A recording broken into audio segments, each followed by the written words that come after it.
Saturday அன்னைக்கு நிறைய பேங்க்ஸோட Q1 results வந்து வெளியே வந்திருக்கு. அந்த பேங்க்ஸோட Q1 ரிசல்ட்ஸ்ல டாப் 6 பேங்க்ஸ் வந்து நம்ம நேத்தே வந்து டீடைலா வந்து பார்த்திருந்தோம். அதுல எதெல்லாம் கன்சிடர் பண்ணலாம், கன்சிடர் பண்ண வேணான்றதையும் வந்து பார்த்திருந்தோம்.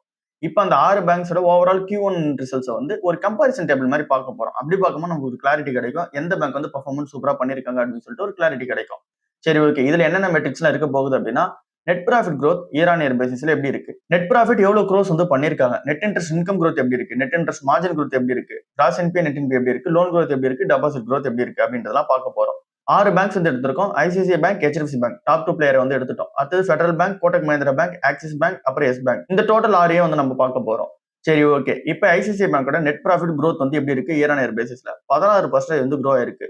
HDFC பேங்க் 5% கொஞ்சம் நெகட்டிவ்ல இருக்கு. ஃபெடரல் பேங்க் 36.5% ஓரளவுக்கு சூப்பரா இருக்கு. கோட்டக் மஹிந்திரா பேங்க் 22.5% சூப்பராவே இருக்கு. ஆக்சிஸ் பேங்க் 22.5%, எஸ் பேங்க் 33.7% ஓரளவுக்கு டீசென்டா வந்திருக்கு. நெட் ப்ராஃபிட் க்ரோஸ்ல எவ்வளவு பண்ணிருக்காங்க அப்படின்னு சொல்லி பார்க்கும்போது 14,804 crores ICICI bank, HDFC bank வந்து 19,000 crore, federal bank 1,177 crore, Kotak Mahindra bank 5,480 crore, axis bank 7,114 crore, yes bank 1,071 crore. Net interest income growth வந்து 12.7% ICICI bank, HDFC bank 7%, federal bank 26%, Kotak Mahindra bank 9%, axis bank 8%. Net interest margin வந்து 4.3% ICICI bank, HDFC bank 3.40%, federal bank 3.33%, Kotak Mahindra bank 4.53%, axis bank 3.46%, S bank 2.70%. ஓரளவுக்கு டீசென்டா இருக்குது. ICICI bank வந்து margin நல்லா create பண்றாங்க. So அப்படின்னா profit நல்லா பண்றாங்கன்றது அர்த்தமா இருக்கு. அதுக்கடுத்து கோட்டக் மஹிந்திரா பேங்க் நல்ல ஒரு மார்ஜின் வந்து கிரியேட் பண்றாங்க. கிராஸ் என்பிஏ 1.38% இருக்கு இங்க ஐசிஐசிஐ பேங்க். HDFC பேங்க் கொஞ்சம் இம்ப்ரூவ்மெண்ட் நடந்திருக்கு. Federal Bank 1.52%, Kotak Mahindra Bank 1.18%, Axis 1.28%. Net NPA வந்து 0.35% ICICI bank, HDFC Bank 0.28%, Federal Bank 0.18%, Kotak Mahindra Bank 0.27%, Axis Bank 0.39%. Loan growth வந்து பார்க்கும்போது இங்க 19.6% வந்து க்ரோ ஆகிறாங்க ICICI bank. HDFC Bank healthy அப்படின்றதா வந்து இருக்கு. இங்க ஃபெடரல் பேங்க் 15% க்ரோ ஆகிறாங்க, கோட்டக் மஹிந்திரா பேங்க் 15% க்ரோ ஆகுறாங்க, ஆக்சிஸ் பேங்க் வந்து 19% க்ரோ ஆகுறாங்க, எஸ் பேங்க் வந்து 18.3% க்ரோ ஆகுறாங்க. டெபாசிட் growth வந்து பார்க்கும்போது 14% வந்து ஐசிஐசிஐ பேங்க் இருக்கு.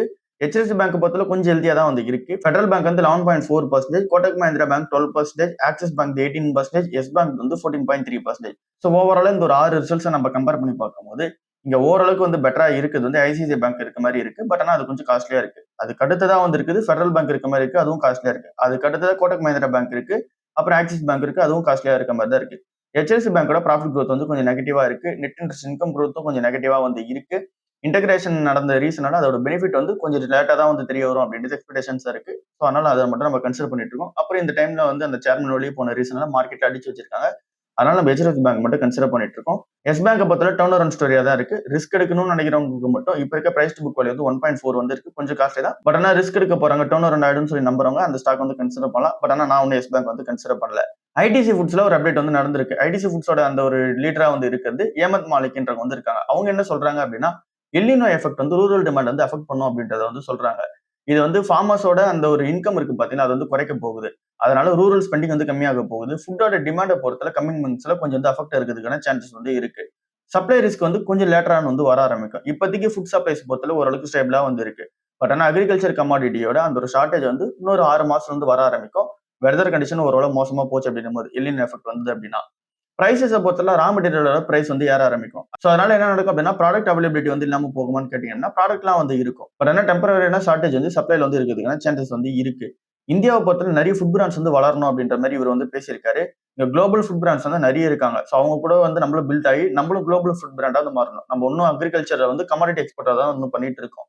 அப்புறம் ஃப்ரீ ட்ரேட் அக்ரிமெண்ட்ஸ் நிறைய இடத்துல வந்து வர ஆரம்பிக்கணும். அப்படி வந்தது அப்படின்னும் போது இந்தியா மாதிரி கண்ட்ரிக்கு ஒரு பெரிய பெனிஃபிட்டா வந்து இருக்கும் அப்படின்றத வந்து சொல்லியிருக்காரு. டாடா டெக்னாலஜிஸ் கம்பெனியோட Q1 ரிசல்ட்ஸ் வந்து வெளியே வந்திருக்கு. இந்த ஒரு Q1 பொறுத்தல ஓரளவுக்கு பாசிட்டிவா தான் இருக்காங்க. ஸ்ட்ராங்கான Q1 இருக்கு. ரெவன்யூ வந்து 33.8% இயர் ஆன் இயர் பேசிஸ்ல ஏறி இருக்கு. 1665 கோடி ரூபாய் மேக் பண்ணிருக்காங்க. நெட் ப்ராஃபிட் வந்து 6.1% வந்து ஏறி இருக்கு. இயர் ஆன் இயர் பேசிஸ்ல 181 கோடி ரூபாய் மேக் பண்ணிருக்காங்க. எபிட்டா வந்து 33.6% ஏறி இருக்கு. மார்ஜின் வந்து ஸ்லைட்டா இம்ப்ரூவ்மெண்ட் நடந்திருக்கு. 16.1% இம்ப்ரூவ்மெண்ட் வந்து நடந்திருக்கு. மேனேஜ்மெண்ட் கான்ஃபிடென்ட்டா இருக்காங்க. கம்மிங் இயர்ஸ்ல அதாவது FY27 அப்புறம் FY28 இது ரெண்டுத்துலயுமே வந்து டபுள் டிஜிட்ல ஆர்கானிக் ரெவன்யூ growth இருக்கும் அப்படின்றத வந்து சொல்லியிருக்காங்க.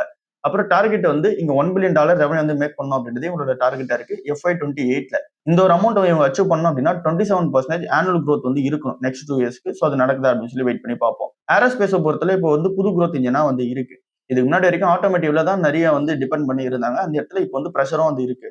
டேரிஃப்னாலையும் ஈவியோட ஸ்லோ டவுன்னாலையும். ஸோ அதனால ஏரோஸ்பேஸ் பிசினஸ் இப்போ வந்து ஃபோக்கஸ் பண்றாங்க. அந்த பிசினஸ் வந்து ஃபாஸ்டா க்ரோ ஆயிட்டு வருது. அது வந்து 20% இப்போ அவங்களோட ரெவன்யூல கான்ட்ரிபியூட் பண்ண ஆரம்பிச்சிருக்கு. ஆட்டோ செக்டர் தாண்டி இங்க வந்து ஃபோக்கஸ் பண்றாங்க. ஜாகுவார் அண்ட் லேண்ட் ரோவர் தான் பெரிய ஒரு கிளைண்டா வந்து இருக்காங்க. பட் அவங்களோட கான்ட்ரிபியூஷன் இப்போ வந்து 50% கீழே வந்து குறைஞ்சிருக்கு. கம்பெனி வந்து இப்போ புது இண்டஸ்ட்ரீஸையும் ஏரோஸ்பேஸையும் நம்பி வந்து இப்போ போயிட்டு இருக்காங்க. கண்டினியூவா ஏஐலயும் இன்ஜினியரிங் சர்வீஸ்லயும் இன்வெஸ்ட்மெண்ட் வந்து பண்ணிட்டு இருக்காங்க. டாக்டர் ரெட்டி ஃபவுண்டேஷன் வந்து சாயில் லேப்ல வந்து இப்போ ஒர்க் பண்ணிட்டு இருக்காங்க. ஸோ அதை பத்தி டீடைல் வந்து பார்ப்போம். இது வந்து ஒரு இன்வெஸ்டர் லெவல்ல வந்து பார்க்கும்போது இந்த கம்பெனிக்கு டைரக்டா ஃபினான்ஷியல் லெவல்ல எந்த ஒரு பெர்ஃபார்மன்ஸ் வந்து இருக்காது. பட் ஆனா இவங்களோட அந்த ஒரு ESG கான்ட்ரிபியூஷன் வந்து நல்லா இருக்கு. சிஎஸ்ஆர் ஆக்டிவிட்டிஸ் வந்து நல்லா இருக்கு. ஸோ இதனால இந்த ஒரு கம்பெனியோட ஓவரால் லாங் டர்ம் இம்பாக்ட் வந்து இங்க வந்து மக்கள் மத்தியில ஒரு நல்ல ஒரு இம்பாக்டா வந்து இருக்கும். டாக்டர் ரெட்டி ஃபவுண்டேஷனோட எய்ம் என்ன அப்படின்னா 75,000ல இருந்து 1,00,000 சாயில் சாம்பிள்ஸ் வந்து எடுக்கணும் 2026 ரேபி சீசனுக்கு முன்னாடி. ஸோ இப்படி எடுத்துட்டாங்க அப்படின்னா என்ன பண்ணுவாங்க அப்படின்னா அந்த சாயில் வந்து டெஸ்ட் பண்ண ஆரம்பிப்பாங்க. சாயிலோட ஹெல்த் எப்படி இருக்கு, அப்புறம் வந்து என்ன மாதிரியான விஷயங்கள்லாம் வந்து தேவைப்படுது அப்படின்னா மொத்தமா டெஸ்ட் பண்ணிடுவாங்க. டெஸ்ட் பண்ணிட்டு இதுக்கு எந்த டைம்ல எந்த ஃபெர்டிலைசர் வந்து யூஸ் பண்ணணும். அப்படி யூஸ் பண்ணாங்க அப்படின்னா இங்க கிராப் ஈல்ட்ஸ் வந்து எப்படி அதிகமா இருக்கும், காஸ்ட் எப்படி கம்மி பண்ண முடியும், அப்புறம் இந்த மாதிரி விஷயத்தெல்லாம் வந்து ஃபோக்கஸ் பண்ணி இதுக்கான ஒர்க் வந்து பண்ணி கொடுக்க போறாங்க. ஸோ இந்த ஒரு டிஜிட்டல் அக்ரிகல்ச்சருக்காக பார்ட்னர்ஷிப்பா ICAR கூட வந்து பார்ட்னர்ஷிப் வந்து வைக்கிறாங்க. ஸோ இது இந்த ஒரு கம்பெனிக்கு அந்த ஒரு கார்பரேட் ஆக்டிவிட்டியா பார்க்கும்போது நல்லா வந்து இருக்கு. ஆலம்பிக் ஃபார்மா கம்பெனி வந்து நாட்கோ ஃபார்மா கூட வந்து பார்ட்னர்ஷிப் வந்து வைக்கிறாங்க. இந்த ஒரு பார்ட்னர்ஷிப் எதுக்காக அப்படின்னா ஒரு ஜெனடிக் வெர்ஷன் ஆஃப் ட்ரக் வந்து தயாரிச்சு கொடுக்க போறாங்க. கேன்சர் ட்ரீட்மெண்ட்க்கான ட்ரக் ஒன்னு. அதோட நேம் வந்து லின்பர்சா அப்படின்றது வந்து இருக்கு. இது வந்து ஜெனடிக் வெர்ஷன் ஆஃப் நேம். இதோட ஒரிஜினல் ட்ரக்கோட நேம் என்ன அப்படின்னா ஓலா பாரிப் அப்படின்ற நேம் வந்து இருக்கு. 100 mg அப்புறம் 150 mg வந்து தயாரிச்சு கொடுக்க போறாங்க. இதோட ஒரிஜினல் ட்ரக் மேக்கர் யாரு அப்படின்னா ஆஸ்ட்ராஜெனகா தான் ஒரிஜினல் ட்ரக் மேக்கரா வந்து இருக்காங்க. இப்போ இந்த ஒரு பார்ட்னர்ஷிப்கான USFDA டென்டேட்டிவ் அப்ரூவல் வந்து கிடைச்சிருக்கு. ஸோ இது மூலமா US மார்க்கெட் வந்து டார்கெட் பண்ண போறாங்க. இங்க மார்க்கெட் ஆப்பர்ச்சுனிட்டி இருக்கான்னு கேட்டீங்க அப்படின்னா கண்டிப்பா இருக்கு. US மார்க்கெட்டோட ஒர்த்தை பொறுத்தவரை இந்த ஒரு ட்ரக்காக மட்டும் $1.4 பில்லியன் வந்து இருக்கு. லாஸ்ட் ஒரு 12 மந்த்ஸ்ல இந்த ஒரு டிமாண்ட் வந்து இருக்கு. ஸோ இது வந்து லாங் டர்ம் ரெவன்யூக்கு வந்து ஒரு பொட்டன்ஷியலா வந்து இருக்க போகுது. நாட்கோ ஃபார்மா என்ன பண்ணுவாங்க அப்படின்னா மேனுஃபேக்சரிங் பண்ணி கொடுப்பாங்க அந்த ட்ரக்கை. ஆலம்பிக் ஃபார்மா வந்து அதை டிஸ்ட்ரிபியூட் பண்ணுவாங்க USல. ஸோ இது மூலமா ரெண்டு கம்பெனிஸ்க்குமே வந்து ஒரு ஸ்ட்ரென்த்தனா தான் வந்து இருக்க போகுது. இந்த ஒரு லான்ச்சை பொறுத்தவரை கமர்ஷியல் லான்ச்சா வந்து பார்க்கும்போது கொஞ்சம் வந்து வெயிட்டிங்ல வந்து இருக்காங்க. ஒரிஜினல் ட்ரக் மேக்கருக்கு அகேன்ஸ்டா பேட்டன் லிட்டிகேஷன் வந்து போயிட்டு இருக்கு. அது ஒன்ஸ் கன்ஃபார்ம் ஆனதுக்கு அப்புறம் இந்த ஒரு லான்ச் வந்து இருக்கும். இது நாட்கோ ஃபார்மாக்கு ஒரு பெரிய பெனிஃபிட்டா தான் இருக்க போகுது. முத்தூட் எம்கிரெட்டும் சவுத் இந்தியன் பேங்க்கும் பார்ட்னர்ஷிப் வந்து வைக்கிறாங்க. இந்த ஒரு பார்ட்னர்ஷிப் எப்படி ரெண்டு கம்பெனிக்கு ஹெல்ப்ஃபுல்லா இருக்க போகுது அப்படின்னா முத்தூட் எம்கிரெட் வந்து சவுத் இந்தியன் பேங்கோட வந்து பார்ட்னர்ஷிப் வைக்கிற ரீசனால அஃபோர்டபிளான ஹோம் லோன்ஸ் வந்து முத்தூட் எம்கிரெட் வந்து கொடுக்க போறாங்க. இதுக்கப்புறம் அவங்களோட கிளைண்ட்ஸுக்கு ஹவுசிங் ஃபைனான்ஸ் செக்மெண்ட் உள்ள வராங்க. ஸோ இது மூலமா என்ன நடக்கும் அப்படின்னா கஸ்டமர்ஸ் வந்து இப்போ டைரக்டா சவுத் இந்தியன் பேங்க் கிட்டே வந்து அஃபோர்டபிளான லோன்ஸ் வந்து அப்ளை பண்ணுவாங்க. அது வந்து இங்க முத்தூட் எம்கிரெட் பிரான்ச்சஸ்லயும் வந்து பண்ண முடியற மாதிரி வந்து வைக்க போறாங்க. ஸோ அதனால ஹோம் லோன்ஸ் வந்து ஈஸி ஆக்சஸபிளா வந்து இருக்க போகுது. சவுத் இந்தியன் பேங்க் வந்து ஹவுசிங் ஃபைனான்ஸ்ல ஒரு எக்ஸ்பர்டைஸா வந்து இருக்காங்க. முத்தூட் எம்கிரெட் பொறுத்தவரை அவங்க கிட்ட ஸ்ட்ராங்கான பிரான்ச் நெட்வொர்க் வந்து இருக்கு. கஸ்டமர் பேஸ் வந்து சாலிடா வந்து இருக்கு. லோன் டிஸ்ட்ரிபியூஷன் பண்றதுக்கு இது மூலமா ஹெல்ப்ஃபுல்லா வந்து இருக்க போகுது. ஸோ பார்ப்போம் இது ரெண்டு கம்பெனிக்கு எப்படி பெனிஃபிட்டா இருக்குன்னு சொல்லிட்டு. ரிலையன்ஸ் இண்டஸ்ட்ரீஸோட Q1 FY27 ரிசல்ட்ஸ் எப்படி இருக்கு அப்படின்னு சொல்லி பார்க்கும்போது அட்ஜஸ்டட் நெட் ப்ராஃபிட் வந்து 16% ஈரானியர் பேசிஸ்ல ஏறி இருக்கு. 20,946 கோடி ரூபாய் வந்து மேக் பண்ணிருக்காங்க. மெயினா ஏறதுக்கு பின்னாடி இருக்க ரீசன் வந்து ஆயில் டு கெமிக்கல் பிசினஸ் வந்து சூப்பரா இருக்கு. அந்த செக்மெண்ட் சூப்பரா இருக்கு. ஸோ இந்த ஒரு செக்மெண்ட்ல அதிகமான ரிஃபைனிங் மார்ஜின் வந்து இருக்கு. அதனால பூஸ்ட் பண்ணிருக்கு ப்ராஃபிட்டபிலிட்டியை. OTCயோட அந்த எபிட்டா பொறுத்தல அதுவுமே சூப்பரா வந்து ஜம்ப் ஆயிருக்கு. இதனால அதிகமான மார்ஜின்ஸ் வந்து இருக்கு. இங்க ஜியோட எபிட்டா வந்து 4% குவார்டர் அண்ட் குவார்டர் பேசிஸ்ல க்ரோ ஆயிருக்கு. ஆவரேஜ் ரெவன்யூ பர் யூசர் வந்து இப்போ 215 ரூபாயில வந்து இருக்கு. ப்ரொமோஷனல் ஆஃபர்ஸ்லாம் எல்லாமே முடிவுக்கு வந்ததுக்கு அப்புறமா இன்னமும் ஆவரேஜ் ரெவன்யூ பர் யூசர் வந்து ஏறும் அப்படின்ற மாதிரி வந்து சொல்லியிருக்காங்க. ரீட்டைல் பிசினஸ் இன்னும் ப்ரெஷர்ல வந்து இருக்கு. ரீட்டைல் எபிட்டா வந்து 2% டிக்ளைன் ஆயிருக்கு இயர் பேசிஸ்ல. மார்ஜின் வந்து 7.4% வந்து டிக்ளைன் ஆயிருக்கு. இது எல்லாமே ரீட்டைல் பிசினஸ். ஸோ ரீட்டைல் பிசினஸ்ல ஒன்றும் கண்டினியூ இன்வெஸ்ட்மெண்ட் வந்து நடக்க போகுதுன்னு சொல்றாங்க. டிஜிட்டல் காமர்ஸ் அப்புறம் இந்த டார்க் ஸ்டோர்ஸ் அப்புறம் இந்த எக்ஸ்பென்ஷன் வந்து நல்லா வந்து ஃபோக்கஸ் பண்ண போதா சொல்லியிருக்காங்க. ஸோ இப்போ நம்ம உலக நியூஸ் எப்படி இருக்கு அப்படின்னு சொல்லிட்டு பார்ப்போம். இங்க ஈரான் யூஎஸோட அந்த ஒரு வார் அப்டேட் எப்படி இருக்கு அப்படின்னா இங்க யூஎஸ் வந்து ஃப்ரெஷ்ஷான ஸ்ட்ரைக்ஸ் வந்து ஈரானியன் மிலிட்டரி பேஸ் மேல அடிச்சுக்கிட்டே வந்து இருக்காங்க. அப்புறம் நியூக்ளியர் லிங்க்டான அந்த சைட்ஸ் மேலேயும் வந்து அடிச்சிட்டு இருக்காங்க. ஈரான் வந்து கண்டினியூவா என்ன பண்றாங்க அப்படின்னா ரிட்டலியேட்டரி அட்டாக் வந்து நடத்திட்டு இருக்காங்க. இதனால ஜியோபொலிட்டிக்கல் டென்ஷன்ஸ் இன்னும் அதிகமாயிட்டே போகுது. பிரெண்ட் க்ரூடோட பிரைஸ் வந்து ஏறி இருக்கு. $90 பர் பேரல் வந்து ஏறி இருக்கு. ஸ்ட்ரைட் ஆஃப் ஹோர்முஸ் வந்து இன்னும் பிரச்சனையில தான் வந்து இருக்கு. ஒரு சில ஷிப்ஸால் தான் வந்து இந்த வழியை வந்து கிராஸ் பண்ண முடியுது. இந்தியா கவர்மெண்ட் வந்து என்ன சொல்றாங்க அப்படின்னா இப்ப இருக்கிற சூழ்நிலை வந்து சரியில்லாம இருக்கு. அதனால இந்தியன் நேஷனல்ஸ் அங்க இருக்கவங்க ஈரான்ல இருக்கவங்க வந்து கொஞ்சம் காஷியஸா வந்து இருக்கு. கவர்மெண்ட் என்ன வந்து இன்ஸ்ட்ரக்ஷன்ஸ் எல்லாம் சொல்றாங்களோ அதெல்லாம் அபிஷியல் இன்ஸ்ட்ரக்ஷன்ஸை ஃபாலோ பண்ணி இருங்க அப்படின்ற மாதிரி சொல்றாங்க. ஏன் அப்படின்னா செக்யூரிட்டி சிச்சுவேஷனால அது வந்து சொல்லியிருக்காங்க. சரி ஓகே இன்னைக்கு நல்ல மார்க்கெட் எப்படி இருக்க போகுது. கண்டிப்பா இந்த மாதிரி நெகட்டிவான சூழ்நிலை இருக்கும்போது கிஃப்ட் நிஃப்டியுமே அந்த டவுன்ல தான் வந்து இருக்கு. 0.10% வந்து டவுன்ல வந்து இருக்கு. இன்னைக்கு நல்ல ஃபிளாட்டான ஓப்பனிங் வந்து இருக்கலாம். இல்ல அப்படின்னா நெகட்டிவா கூட ஓப்பன் ஆகலாம். பிரெண்ட் க்ரூடோட பிரைஸ் $90 பர் பேரல்ல வந்து இருக்கு. ஸோ இப்படி ஏறின ரீசனால என்ன நடக்கும் அப்படின்னா கோல்டு அண்ட் சில்வருக்கு சாதகம் இல்லாத நியூஸா வந்து இருக்கு. ஏன் அப்படின்னா எல்லாருமே பிரெண்ட் கூட வாங்குறதுக்கு டாலர் தான் யூஸ் பண்ண போறாங்க. அதனால டாலருக்கு திரும்ப ஸ்ட்ரென்த் ஆக ஆரம்பிக்கும். அதனால கோல்டு வந்து விழ ஆரம்பிக்கும். அதுதான் இப்பயும் நடந்திருக்கு. கோல்டு அண்ட் சில்வர் கொஞ்சம் வந்து விழுந்திருக்கு. சில்வர் ஆல்மோஸ்ட் ஆல் டைம் ஹைல இருந்து இப்போ 60% கீழே வந்து இறங்கிருக்கு. இப்ப ட்ரேட் ஆகுது வந்து 2,16,449 ரூபா பர் கேஜிக்கு வந்து ட்ரேட் ஆயிட்டு இருக்கு. M6 கணக்குல பார்க்கும்போது கோல்டு வந்து பர் 10 கிராம் வந்து 1,41,006 ரூபாய் வந்து ட்ரேட் ஆயிட்டு இருக்கு பர் 10 கிராமுக்கு. ஸோ இதெல்லாம் தான் இன்னைக்கான ஓவரால் மார்க்கெட் நியூஸா இருக்கு. குளோபல் மார்க்கெட்டை பொறுத்தவரை கொஞ்சம் மிக்சடா தான் வந்து இருக்கு. ஏசியன் மார்க்கெட்ஸ் வந்து கொஞ்சம் நெகட்டிவ்ல இருக்காங்க. ஜப்பான் மார்க்கெட் வந்து 4% வந்து ஃபால் ஆயிருக்கு.